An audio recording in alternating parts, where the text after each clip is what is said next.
Okay, be welcome everybody. Thank you for coming and joining to your English class. It's time to begin with this class and this week.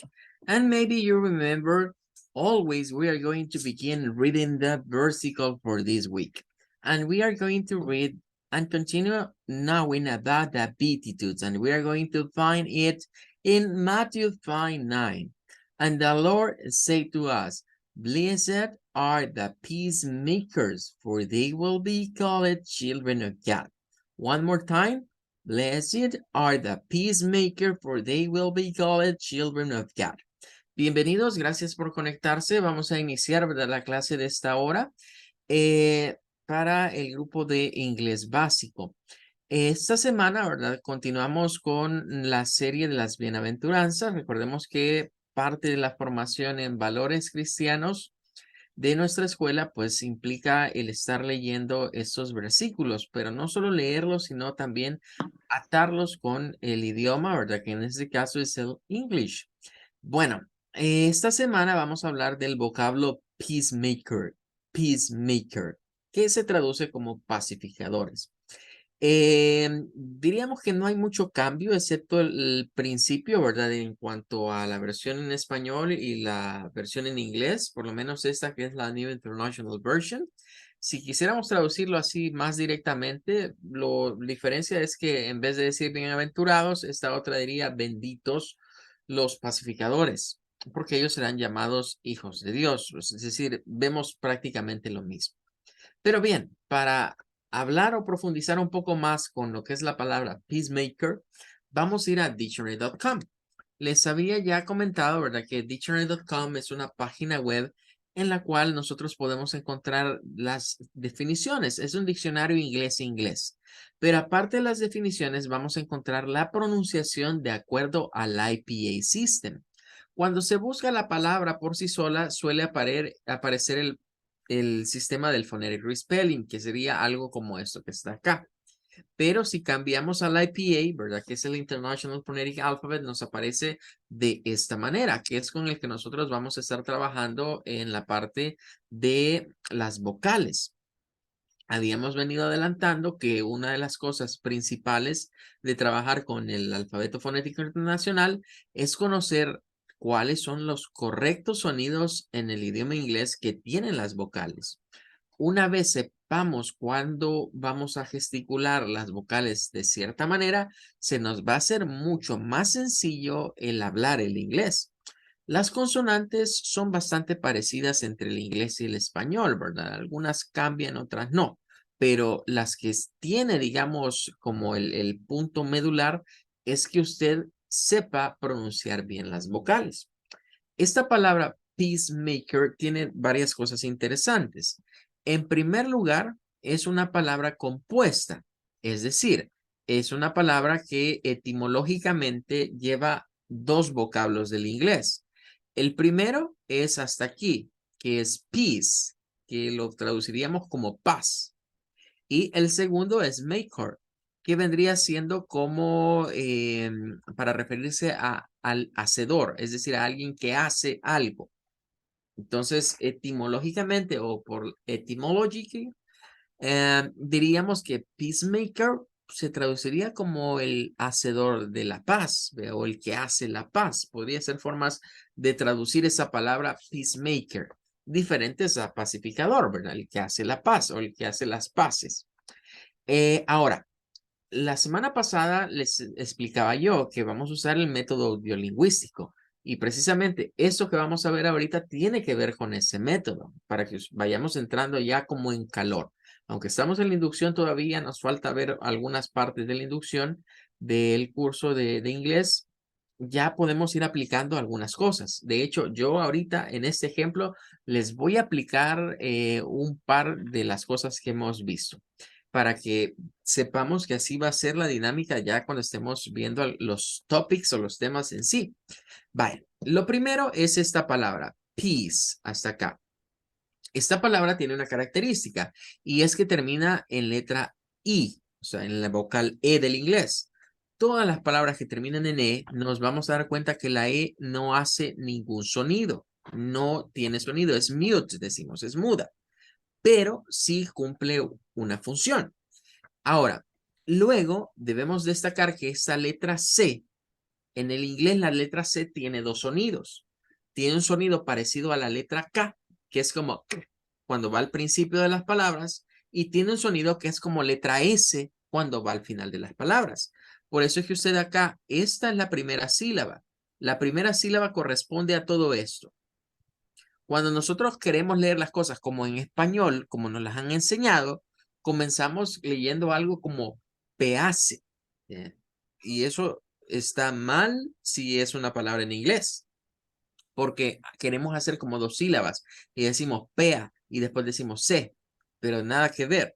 Vea, esto en inglés tiene una forma de leerse. Lo primero que debemos de saber es que esta no suena, esta C suena a una S, a una S, y el diptongo EA en el inglés, cuando encontremos la combinación de una E con una A, no suena a EA, suena a una vocal I, como que fuera la I nuestra, pero es un sonido más prolongado. Es I, peace, Peace. peace. Correcto, es peace, la primera palabra. Ahora, eh, luego, la segunda parte, que es la palabra maker, tiene dos sílabas. La primera sílaba la forma la M y la A.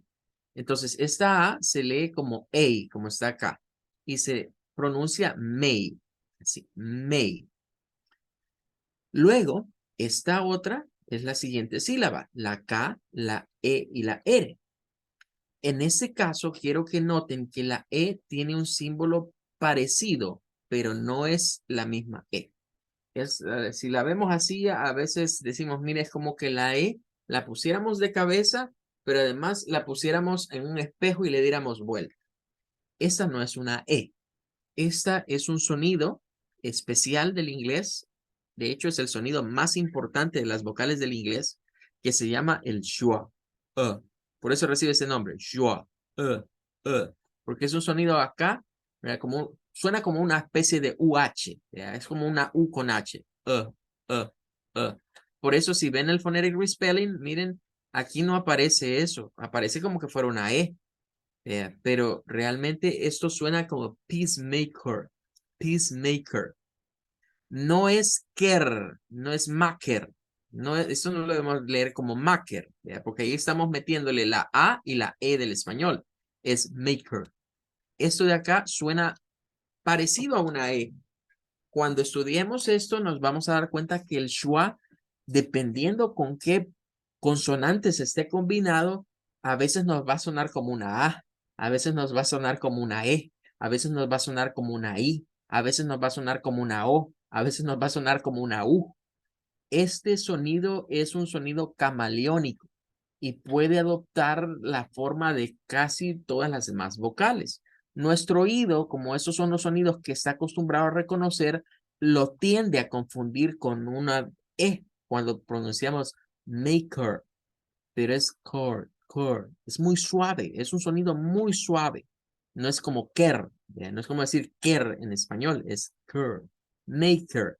Entonces, completo, la palabra es peacemaker, peacemaker, peacemaker. Ahora, el diccionario nos da una definición y nos dice que es un noun, es decir, es un nombre, es para llamar a alguien. Dice que es a person, group, or nation that tries to make peace, especially by reconciling parties who disagree, quarrel, or fight. Es una persona, dice, un grupo o nación that tries, eso es bien importante, que intenta make peace, hacer la paz, dice, especialmente reconciliando a las partes que están en desacuerdo, en discordia o en conflicto. Más adelante nos da synonyms, es decir, sinónimos de esta palabra. Nos dice intermediary, que vendría siendo como un intermediario. Conciliator, un conciliador. Mediator, que sería un mediador. Arbitrator, que sería como como quien hace el arbitraje o un árbitro. Y más adelante nos da otra información esta página. Nos dice el orange. ¿De dónde viene la palabra peacemaker? Aquí aparece Late Middle English. Con ustedes nunca hemos hablado de la historia del inglés, pero de manera general el inglés se puede clasificar en inglés antiguo, ¿verdad? Inglés medio e inglés moderno. Son, digamos, las tres eras, pero dentro de esas eras se suelen dividir todavía en más partes. Está en lo que se conoce como el inglés temprano y el inglés tardío. Cuando se dice late Middle English, se refiere a una época en donde se habló lo que los historiadores lingüísticos han definido como el inglés medio tardío. Inglés medio tardío. Este pertenece al 13th centuries, 14th centuries, siglo XIII, siglo XIV. Ahí nos ubicamos. Propiamente es 1375, 1425. Ese es el periodo al que pertenece. Y nos dice, el orange viene de peace y de maker. Por eso les decía al principio, es una palabra compuesta de dos. Mañana vamos a hablar más acerca de peace, pero hay algo más interesante. ¿Se recuerdan que yo les decía que íbamos a hacer aprendizaje asociativo? Que cuando estuviésemos estudiando íbamos a utilizar el associative learning, que significa asociar las palabras o algunos eventos a cuestiones que vemos. Pues fíjense que curiosamente, si uno se va a meter a Google, ¿verdad? Acá, y uno le pone el término peacemaker, peacemaker, lo primero que nos sale, ¿verdad? Es curioso que nos sale esto que está acá, que es una serie de TV, que así le pusieron, ese es el nombre. De hecho, ese es el nombre del personaje que hace este actor, que es John Cena, que es un personaje de historietas de DC Comics. Que curiosamente, ¿verdad? Real no le hace honor a su nombre. Es decir, él es todo menos un peacemaker. Es de estos superheroes que no están considerados como superheroes porque tienen muchos antivalores. Sí, digamos, es de los que buscan ser como de los chicos buenos, pero que lo hacen por la fuerza, ¿verdad? Es decir, que tratan de imponer lo que ellos quieren. Y pues es un tanto irónico, digamos, y diría también casi que un sarcasmo el personaje de él. Vea, porque él de pacificador o de peacemaker no tiene ni una gota el personaje. Bien, así que regresando pues a lo que estamos hablando, peacemaker lo vamos a definir como aquellas personas que procuran hacer la paz con sus semejantes. Y eso es lo que encontramos en Matthew 5:9, ¿verdad? Es la palabra que vamos a estar viendo esta semana. Blessed are the peacemakers, bienaventurados los pacificadores, for they will be called children of God.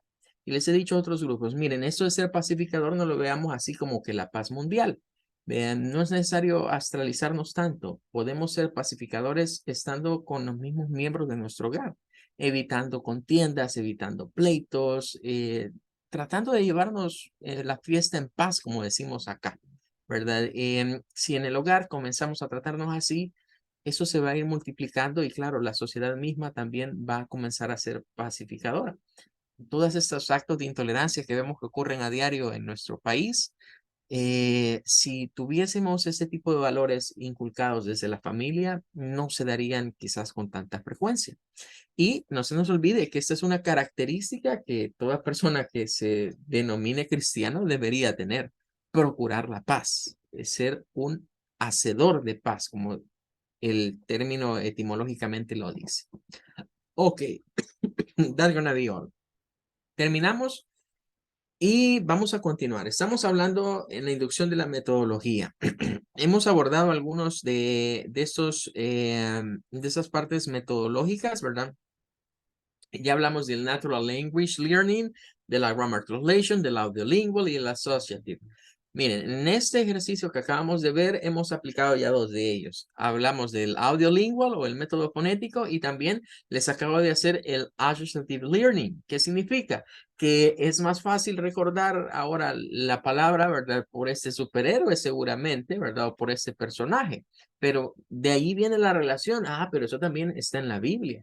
El término peacemaker está plasmado en la Biblia. Y ahí podemos ir ya asociando, ¿verdad? Y es más fácil recordar así que memorizarme quizás las palabras.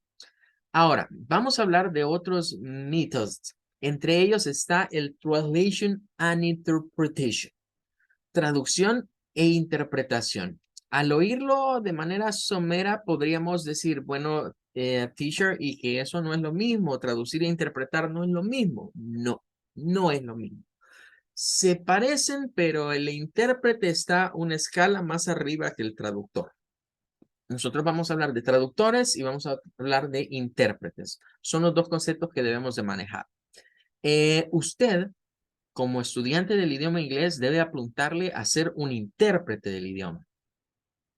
Eh, con la situación de las inteligencias artificiales que hoy nos rodea y todo esto que estamos viendo, que nos da muchas sorpresas, ¿verdad? Lo que están generando muchas de esas inteligencias artificiales, creo que mi discurso respecto de traducción e interpretación va a tener que cambiar. ¿Y a qué me refiero con que tiene que cambiar mi discurso? Bueno, yo solía decirles siempre a los estudiantes, miren, la diferencia entre un traductor y un intérprete radica en la capacidad de utilizar el razonamiento. Es decir, las traducciones por lo general son literales. Es decir, aparece una palabra aquí o una expresión aquí y la traducimos literalmente al otro idioma, sin pasar mucho filtro, sin pensar mucho. La primera traducción, esa es la que se pone. Los traductores de inglés, llámese Google, ¿verdad? Y otras tecnologías que existieron antes de Google, porque antes había hasta software que uno podía instalar en computadoras para que le hicieran traducciones, tenían el defecto de ser muy literales y de que algunas cosas no las traducían bien o, por ejemplo, cuando el sujeto estaba tácito, ponían todos los pronombres personales, ¿verdad? Para que uno escogiera cuál era el pronombre personal correcto. Eh, en cambio, el intérprete, decíamos, solo puede ser el ser humano. Eso es lo que decía yo en mi discurso, digamos, de los últimos años, pero ya no es así. Hoy estas inteligencias artificiales nos sorprenden, ¿verdad? Y creo que ya eso voy a tener que irlo cambiando a partir de este año, porque hoy estas inteligencias está demostrado y está comprobado que están desarrollando cierta conciencia y cierto uso de razón, ¿verdad? Es decir, ya no es igual que antes. ¿Cuál es la diferencia entre traducir e interpretar? Bueno, voy a asociarlo a las películas. Eh, Vemos nosotros, o lo que consumimos acá, son películas que vienen del habla inglesa, de Hollywood. Hollywood produce la mayor parte del cine. Que por cierto, hace poco fueron, el día de ayer fueron los Oscars, ¿verdad? Y estamos contentos que premiaron a Brendan Fraser, ¿verdad? Un actor que le tenemos pues mucha admiración. Em, pero el punto es que cuando nos vienen acá, esas películas por lo general pasan por un estudio de doblaje. En la actualidad, la mayoría de estudios de doblaje están en México, Colombia, Venezuela. El Salvador no ha repuntado como un estudio de doblaje, pero sí hay unos cuantos salvadoreños que trabajan en grandes estudios de doblaje. En los doblajes, lo que nosotros vemos son más que todo adaptaciones. A veces hay chistes, a veces hay situaciones, expresiones que solo viviendo, digamos, en determinados países podemos comprenderlos. Lo mismo pasa con nosotros los salvadoreños. Cuando nosotros hablamos, la gente, ¿verdad? Dice que al salvadoreño se distingue por su forma de hablar, no tanto por su acento, sino por las frases que suelta, que solo los salvadoreños entienden, ¿ve? Y que el resto de personas, digamos, de Hispanoamérica, se quedan pensando, venir ¿de qué me está hablando este tipo, verdad? Precisamente hacia eso va la interpretación. La interpretación es más que todo es una especie de arte, es el arte de poder decirle a otro un mensaje, pero contextualizándolo para que lo entienda. Voy a tomar el ejemplo de Eugenio Derbez. Eugenio Derbez se le abrieron las puertas en Hollywood a partir de los doblajes que comenzó a hacer de muchos personajes. Entre ellos podemos hablar, por ejemplo, del burro de Shrek, pero antes de ese había hecho un papagayo que sale en la de 102 Dálmatas, le había dado su voz. Luego le vino el personaje del conejo que sale en la vida secreta de tus mascotas. No me acuerdo cómo se llama ese conejo, pero le dieron también la película animada para que le diera la voz al Grinch de la película animada. Bueno, y han habido varios papeles así donde le ha dado la voz a personajes de animación. Y pues usted se dará cuenta que las bromas son las mismas. O sea, es Eugenio Derbez haciendo las voces de todos estos otros personajes. En los originales posiblemente es otro actor el que le dio la voz. Y claro, cuando uno ve una película en inglés, ¿verdad? Y la comprende y gusta, digamos, de ver el original, cuando se compara con las traducciones, una de dos cosas. O uno dice, bueno, es mejor la parte inglés, o dice, bueno, me gusta más cómo lo han dejado en español. Los mexicanos en ciertas traducciones han tenido a bien, digamos, para ellos meterle muchas palabras soez, ¿verdad? Muchas películas, como para tratar de hacer gracia con eso, ¿verdad? Y pues ellos sabrán cómo manejan, digamos, sus traducciones e interpretaciones más que todo. Ahora, la traducción literal, el problema que tiene, o solo traducir algo, el problema que tiene es que no le damos un sentido, no le damos un rumbo. Si yo traduzco, digamos, algo literalmente y la otra persona no sabe qué significa eso, va a quedar perdida como Adán en el Día de las Madres.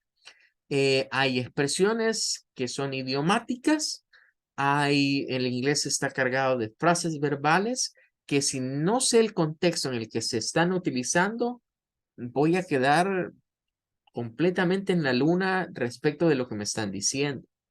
Entonces debemos tomar en cuenta que hay ese tipo de situaciones, que la traducción literal a veces es bueno utilizarla, a veces no, dependerá de los casos. La interpretativa es a lo que le vamos a apuntar más. La traducción interpretativa vamos a tratar de comprenderla como, o bueno, para que lo entendamos mejor, voy a hacer una burda analogía. Hay un chef. Imagínense usted está un chef en uno de esos restaurantes exclusivos.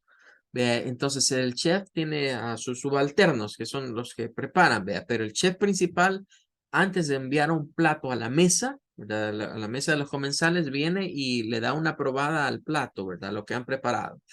Y entonces, después de probarlo, él dice, no, a eso le falta algún condimento. Póngale más pimienta, póngale más ajo, más cebolla, póngale eneldo, cualquier tipo de algo, de especies o cosas que le den sabor. Lo vuelve a probar y dice, ok, está al dente, llévenselo ya a la mesa. Ese chef está haciendo la función de interpretación. Esas papilas gustativas que determinan que ese plato está excelente, en excelente estado para que lo pruebe la persona que lo encargó, es el trabajo de la interpretación. Por eso les decía, esto es un arte. Interpretar a alguien, interpretar un texto es un arte. Lo podemos ver reflejado hoy en YouTube. Si a usted le gusta escuchar, por ejemplo, a muchos artistas anglosajones, usted va a encontrar las canciones traducidas allí en YouTube. Algunos las dejan la traducción así de copy-paste, ¿verdad? Lo que encontraron, lo pegaron y armaron el video. Y dejan algunas expresiones literales en sus traducciones. Pero hay otros canales que se toman el esfuerzo de decirle a usted, esta tal cosa significa, o esta expresión significa esto, y por eso lo he traducido de esa manera.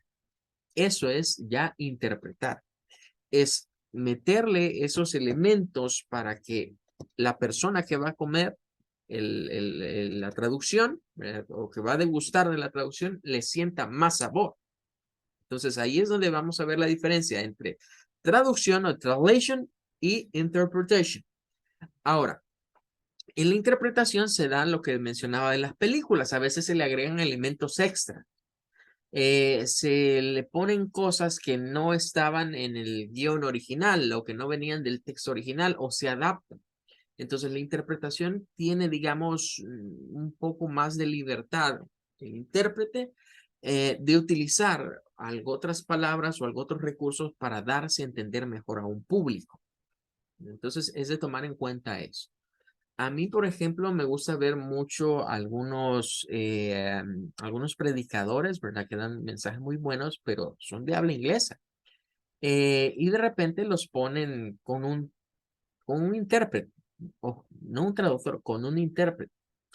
Eh, y es curioso de repente ver que la persona que están hablando en inglés habla un montón, ¿verdad? Dice un buen minuto, digamos, de palabras, ¿verdad? O de una buena frase. Y el otro viene, ¿verdad? El que está traduciendo y lo dicen dos o tres palabras. Y me llama la atención porque pues he escuchado lo que dijo el que habló en inglés, ¿verdad? Y tengo una idea de lo que dijo y luego escucho lo que dice el otro y el otro lo condensa, lo resume. Y a veces se le quedan viendo así como que dice, y ya estuvo, ¿verdad? Y ya dije bastante y tú solo has dicho como tres o cuatro palabras en tu idioma.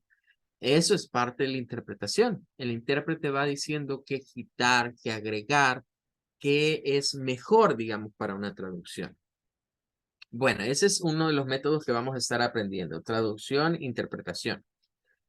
Luego, English Only and Immersion. Esto no va para ustedes, por lo menos ahorita en básico. Eso lo vamos a ver ya en intermedio, en avanzado. Vamos a ver esa parte, es donde la clase, pues, no usamos mucho ya el español, nos enfocamos más en el inglés, ¿verdad? Y la inmersión en inglés es eso, ¿verdad? Hacer de cuenta y caso que usted no tiene más medio que comunicarse a través del idioma. Ese tipo de sistema, ¿verdad? Lo que hace es volcarnos a meternos en la lengua. Hay muchos compatriotas que se van de nuestro país, ¿verdad? Para los Estados Unidos que no saben nada de inglés. Y allá fueron a aprender, ¿verdad? Y se ven al tiempo regresar con un inglés casi nativo, muy fluido. Y uno dice, ¿fuiste a estudiar? No, no estudié. ¿Y cómo aprendiste? Ahí en la calle. Lo que no le dicen a usted es que hay un factor ahí entre medio y es la necesidad de comunicarse. ¿Se recuerdan que habíamos hablado anteriormente de que habían las cuatro habilidades del idioma inglés, pero estaban las cuatro habilidades comunicativas? Las cuatro habilidades comunicativas tienen que ver con el desarrollo social, tienen que ver con la necesidad de comunicarme con otro para obtener mi alimento, obtener mi ingreso.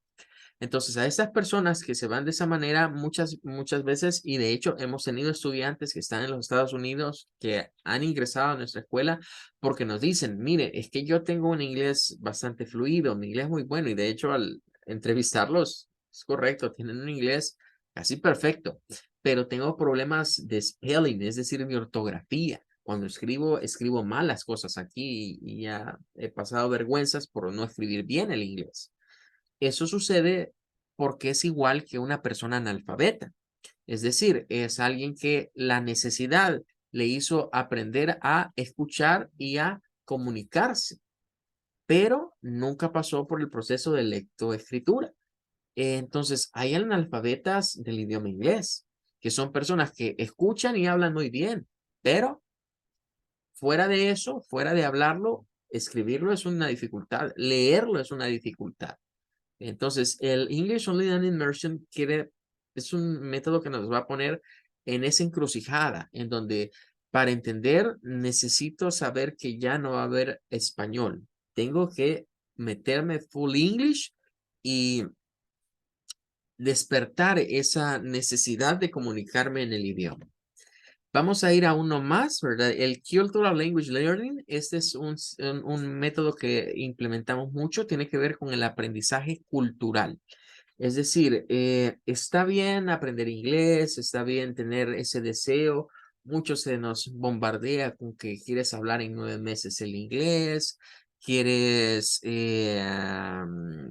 digamos, trabajar ya en un call center y cosas por el estilo, pero no se nos relaciona, no se nos habla que adquirir un idioma no es solo las 4 habilidades de escucharlo, el listening, el speaking, el writing, el speaking. Hay algo que está sobre esa situación y es aprender de la cultura. ¿A qué nos referimos con esto? Bueno, vamos a ver que las dos grandes raíces del inglés es el American English y el British English.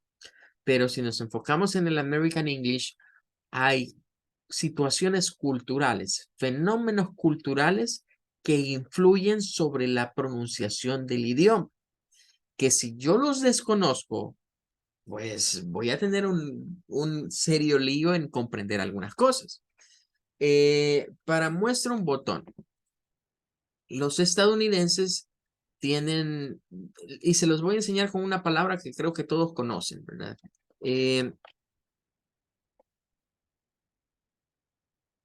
Todos sabrán qué significa esto, ¿verdad? Es una palabra sencilla. Y todos saben que es el día sábado en inglés. Bueno, pues el día sábado en inglés, los norteamericanos no lo pronuncian con un sonido de una letra T. Estoy casi seguro que la mayoría, si yo les pregunto, miren, ¿cómo se dice eso en inglés? Me van a decir Saturday, Saturday. Es Saturday, teacher. Sat, sat. Se escucha la S, la A y la T. Saturday. Y yo les diría, ok, eso está bien para un inglés neutro. Un inglés que ni le tira al americano ni le tira al británico. Y de hecho les diría, miren, parece más inglés británico si decimos Saturday. Pero bien, los norteamericanos tienen una mañita con esto. Y es que las letras T les llaman a este fenómeno, a esto se le llama la flap. Vamos a ponerlo por acá para que me lo entiendan mejor. Se le llama la flap T. Ese es el nombre que recibe en inglés. Flap T. La flap T se da cuando una letra T está en medio de los vocales. Entonces ahí la T está en medio de la A y está en medio de la U. El fenómeno de la flap T hace que la letra T, algunos estadounidenses la pronuncien como una especie de D y otros estadounidenses la pronuncian como una especie de R. Entonces, usted al norteamericano promedio nunca lo va a escuchar diciendo Saturday. Los va a escuchar diciendo Saturday, Saturday, como una D, Saturday, Saturday. Otro ejemplo, otra palabra muy común que me imagino que muchos sabrán qué significa esta palabra. Si la pronunciamos con la letra T que está ahí, se dice como better, better, better. Bueno, de esa palabra podemos sacar dos cosas. Los británicos no pronuncian la letra R del final y lo dicen como better. It's better for you. Es mejor para ti. It's better, better. Lo dicen de esa manera. Bueno, pues los norteamericanos no lo dicen así. No pronuncian tampoco esa T. Le tiran más a una R. Entonces usted va a escuchar a un norteamericano decir better. It's better for you. It's better for you. It's better for you. ¿Qué es eso? Eso es cultural language learning. Hay situaciones que tienen que ver con la cultura, con las costumbres. Si yo estoy apuntándole a relacionarme con Americans, pues tengo que aprender el inglés al estilo americano. Si estoy apuntándole a relacionarme con europeos, entonces tengo que aprender más un inglés británico o europeo. Eso es igual si usted tiene en mente aprender French, aprender German o aprender whatever, lo que sea, el idioma que sea, usted tiene que aprender de la cultura de ese país, porque la cultura influye sobre el idioma. Las situaciones culturales nos permiten a nosotros entender por qué estos países se comportan de cierta manera. Aquí se van incluso en medio las celebraciones. Hablar de las celebraciones que ocurren, por ejemplo, en los Estados Unidos. Estamos acercando a Semana Santa. Para nosotros es Semana Santa, pero para ellos allá es el Easter, es la Pascua. Pero ¿qué hay detrás de esa Pascua o por qué la celebran así? Solamente aprendiendo de la cultura, vamos a poder saber aplicar bien esa situación. Entonces, la cultura no puedo decir yo que quiero aprender un idioma y desligar la cultura de ese idioma. Debemos de conocer, por ejemplo, los trasfondos que hay en cada uno de estos países. Aún dentro del mismo Estados Unidos hay diferentes versiones del inglés. No es lo mismo el acento que usa un neoyorquino al acento que usa alguien que viva en la zona de Texas. No va a hablar igual el inglés un californiano a como lo habla un bostoniano, que de hecho Boston es el estado que más se parece o más le tira, digamos, su acento al inglés británico. Eh, y esos son aspectos que solo vamos comprendiendo al adentrarnos en la cultura, al saber por qué esos señores hacen las cosas de cierta manera. Nosotros para identificarnos como salvadorians, como salvadoreños, debemos saber de nuestra cultura. Si no, ahí vamos a aparecer, ¿verdad? En las redes sociales como aquel del mozote, ¿verdad? De la flor de izote, que dijo mozote, ¿verdad? Que no sabemos ni siquiera nuestra propia cultura, nuestra propia identidad. Entonces, desligar el aprendizaje de un idioma de sus raíces culturales es, créanme que es algo muy, muy errado. Es algo muy errado porque la cultura nos puede indicar por qué se comportan de cierta manera, por qué celebran ciertas situaciones, por qué pronuncian las palabras de cierta manera y por qué ciertas palabras para ellos tienen un significado, un meaning muy diferente al nuestro. Bueno, nos falta uno más que es el Previous Knowledge and Proximity Development Zone, pero para ese necesito tomarme un poco de más tiempo que los minutos